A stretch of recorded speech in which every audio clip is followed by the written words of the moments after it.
Good morning dear students of class 9।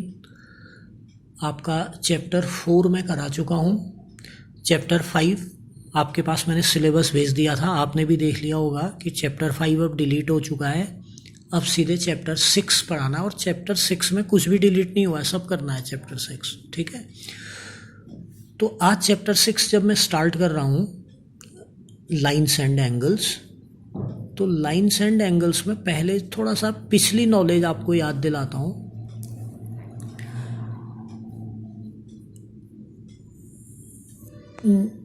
जैसे line की definition अगर मैं बात करूँ कि line is a geometrical figure having only length, और दूसरी बात ये कि किसी लाइन का नाम रखने में हम दो तरीके इस्तेमाल करते हैं। जैसे मैंने दोनों तरफ एरो लगा के ये इंडिकेट किया कि you can extend it on both sides. Sometimes we name a line by just one single small letter, say M. मान लो मैंने ये लाइन ड्रॉ की और बगल में एम लिखा, तो M is name of this line. And sometimes a line is named in this manner. The line is drawn, then any 2 points on it are taken. These 2 points are given names. Name of this point is A, this name of this point is B, and name of the line is AB. AB is the name of this line. यहाँ दोनों capital letter होंगे क्योंकि ये अकेले ये जो है इस पॉइंट का नाम है A, इस पॉइंट का नाम है B और लाइन का नाम है AB। तो लाइन के नाम दो तरीके से लिखते हैं। फिर आप ये बात भी जानते हैं कि अगर ये कोई पॉइंट है, पॉइंट माने ऐसा ज्योमेट्रिकल स्ट्रक्चर जिसकी ना लेंथ हो ना ब्रेड्थ ना हाइट, ये पॉइंट की डेफिनेशन है। Point is a geometrical structure which has neither length nor breadth nor height. और इस पॉइंट से कितनी लाइन ड्रॉ की जा सकती हैं? तो इन्फिनिट लाइन ड्रॉ हो सकती हैं एक सिंगल पॉइंट से। Through one point, infinite lines can be drawn. Out of these infinite lines, I am drawing a few to make you believe that infinite lines can be drawn. But through two given points, only one line can be drawn. अगर मैं एक plane of paper पे मैंने 2 point mark कर रखे हैं, अब इन दोनों से पास होते हुए कितनी लाइन ड्रॉ कर सकते हैं? तो जवाब है सिर्फ एक लाइन ड्रॉ कर सकते हैं। और अगर दो स्ट्रेट लाइन एक ही पॉइंट पर इंटरसेक्ट करती हैं, जैसे एक लाइन ये है दूसरी लाइन ये है, तो इनका पॉइंट ऑफ इंटरसेक्शन सिर्फ एक होगा, ये बस। इसके अलावा ये और कहीं इंटरसेक्ट नहीं करेंगे अगर दोनों लाइन स्ट्रेट हों। तो ये कुछ लाइन से रिलेटेड फैक्ट थे जो आपने पिछली क्लासेस में भी पढ़े हैं, मैंने रिमाइंड कराया। इसी तरह से एंगल्स के बारे में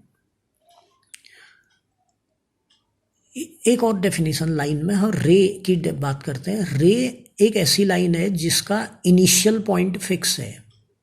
अगर कोई लाइन ऐसी हो जिसका एक एंड पॉइंट फिक्स हो और it can be extended only in one direction, तो इसे रे कहते हैं। रे AB।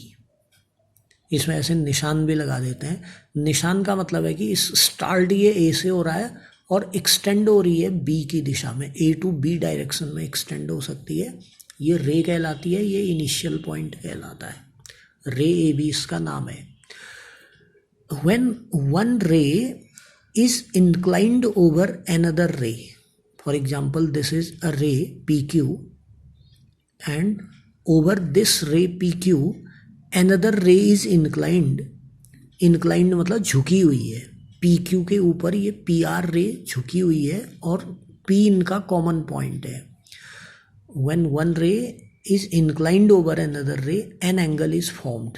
तो angle is inclination of one रे ओवर अदर रे, ये एंगल की डेफिनेशन है। इंक्लिनेशन मतलब झुकाव, और इस झुकाव का मेजरमेंट जो है वो मेजर ऑफ एंगल कहलाता है, जिसे हम डिग्री में मेजर करते हैं ना, 10 डिग्री 15 डिग्री 20 डिग्री, वो मेजर ऑफ एंगल है।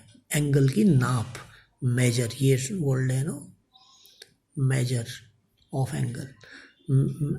आमतौर पे हम इसे मेजर ऑफ एंगल P ऐसे लिखते हैं, वो एम ना भी लिखें, angle P is equal to 20 degree मान लो मैं लिख रहा हूँ, तो मेजर ही बता रहा हूँ मैं, एम भले ही लिखा हो चाहे ना लिखा हो। फिर तो ये एंगल है, angle is inclination of one रे ओवर अदर, उसको ऐसे डिनोट करते हैं। इसमें ये पॉइंट पी जो है वो एंगल का वर्टेक्स कहलाता है, एंगल का वर्टेक्स पी, और पी क्यू आर्म है एक और पी आर दूसरी आर्म है। तो यहाँ पे मैं दो चीज़ें बोल रहा हूँ, क्या दो चीज़ें, एक तो वर्टेक्स ऑफ एंगल और दूसरा आर्म ऑफ एंगल, ठीक है। तो इस एंगल जो मैंने यहाँ ड्रॉ कर रखा है इसका वर्टेक्स है पी और इसका आर्म कौन है, पी क्यू एक आर्म है और पी आर दूसरा आर्म है।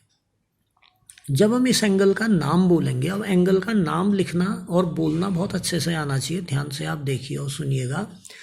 जैसे अगर आप इस एंगल का नाम बोल रहे हैं तो इसका नाम है एंगल पी, ये शॉर्ट नेम है कि आपने एंगल का निशान लगाया और वर्टेक्स का नाम लिख दिया, कैपिटल लेटर में होगा, ये एंगल का नाम है एंगल पी।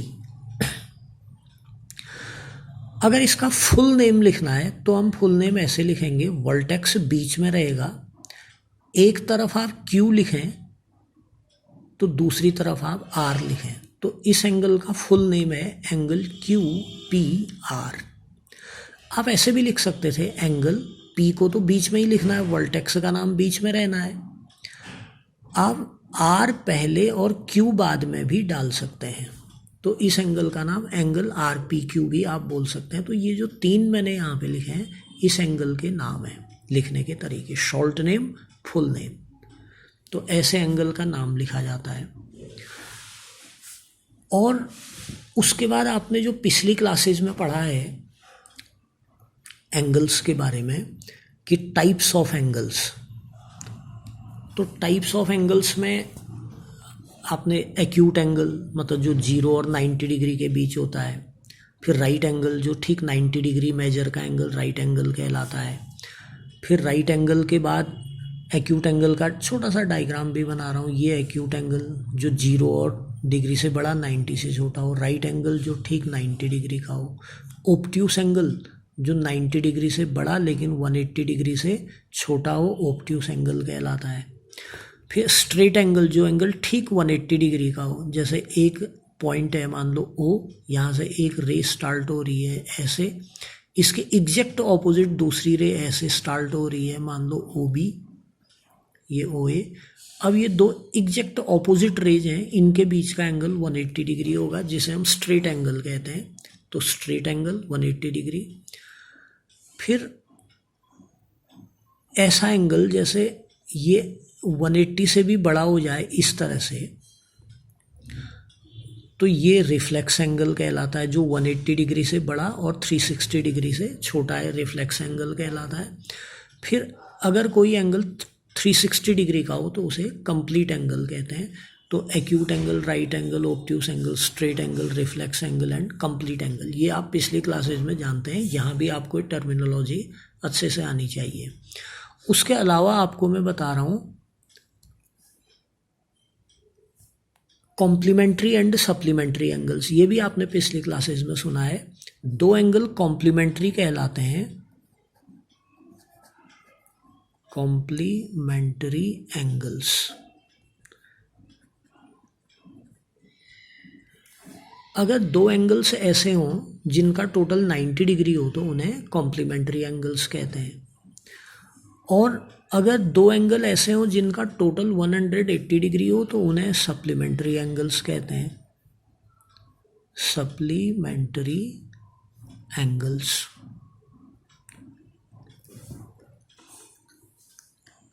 ये सप्लीमेंट्री एंगल्स कहलाते हैं। और तीसरा एडजेसेंट एंगल्स,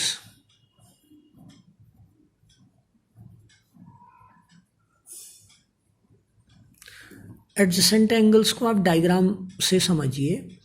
दो एंगल एडजेसेंट एंगल्स कहलाते हैं अगर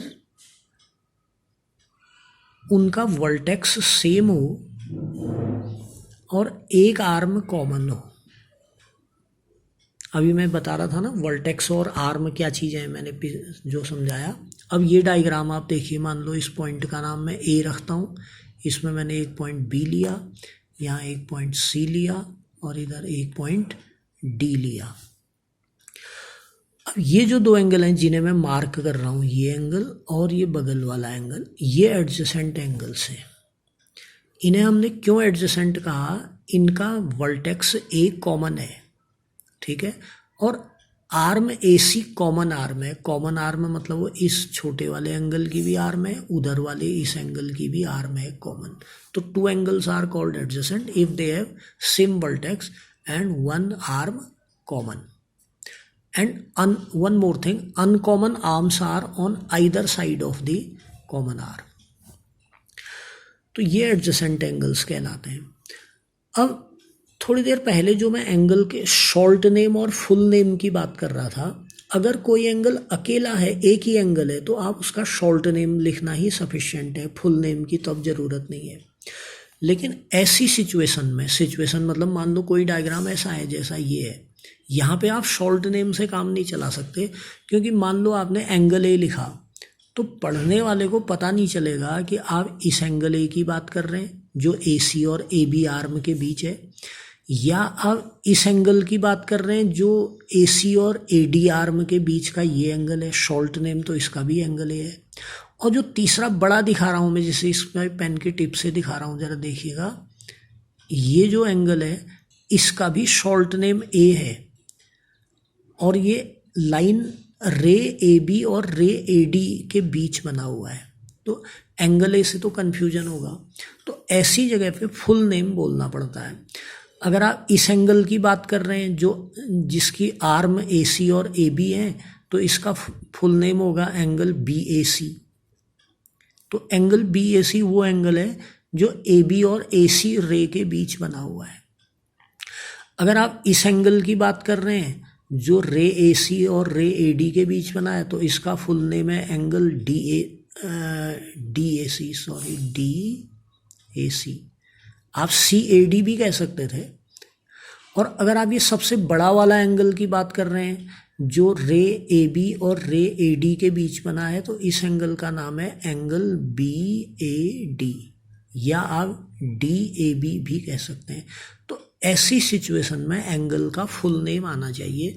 एंगल का नाम बोलना, उसको करेक्ट लिख पाना आपको आना चाहिए, तभी आप क्वेश्चन से समझेंगे। तो ये था एडजेसेंट एंगल्स की डेफिनेशन उसकी। और चौथी बात, linear pair of angles. Linear pair of angles, linear pair of angles कैसे कहते हैं, कैसे बनते हैं और किन्हें कहते हैं? जैसे मान लो ये कोई लाइन है AB, एक लाइन है। इस AB लाइन में आपने कोई पॉइंट लिया, मान लो O, और इस O से आपने ये एक रे ड्रॉ कर दी। अब ये जो दो एंगल जिन्हें मैं मार्क कर रहा हूँ, इसका नाम क्या पड़ेगा? Angle POB।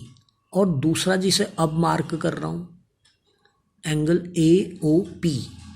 ये दो लीनियर पेयर ऑफ एंगल्स हैं। मतलब two angles are called linear pair of angles if they are number 1 adjacent. दोनों एडजेसेंट होने चाहिए और दोनों का टोटल 180 होना चाहिए। 180 इसलिए क्योंकि पहले ये एक लाइन मैंने ड्रॉ की थी, मतलब ये एंगल 180 है। और जो दो एंगल हैं, एंगल POB और एंगल POA, दोनों एडजेसेंट हैं, दोनों का टोटल 180 है। तो ये लीनियर पेयर ऑफ एंगल्स कहलाते हैं। ये वीडियो लंबा हो रहा है इसलिए मैं आज क्वेश्चन 1 और 2 मैंने कराने का सोचा था, कल कराऊंगा। आज आपका काम है कि आप ये सारी डेफिनेशंस लिखें। एंगल का डायग्राम, एंगल का शॉर्ट नेम, आप acute angle, right angle, obtuse angle, straight angle, reflex angle और कंप्लीट एंगल की डेफिनेशन लिखें। आप कॉम्प्लीमेंट्री एंगल्स की डेफिनेशन लिखें, सप्लीमेंट्री एंगल्स की डेफिनेशन लिखें, एडजेसेंट एंगल्स का डायग्राम बनाएं और डेफिनेशन लिखें। थोड़ा आप बुक से भी देखिएगा, उससे भी डेफिनेशन पढ़ सकते हैं। और लीनियर पेयर ऑफ एंगल्स का भी आप डायग्राम भी बनाएं और डेफिनेशन लिखें। डायग्राम पेंसिल और स्केल से ही बनाएं। और तब आपको मैं 6.1 एक्सरसाइज स्टार्ट करूँगा, क्वेश्चन 1 एंड 2 अगले दिन। एक दिन में 2 या 3 से ज़्यादा नहीं हो पाते ज्योमेट्री में। Thank you very much.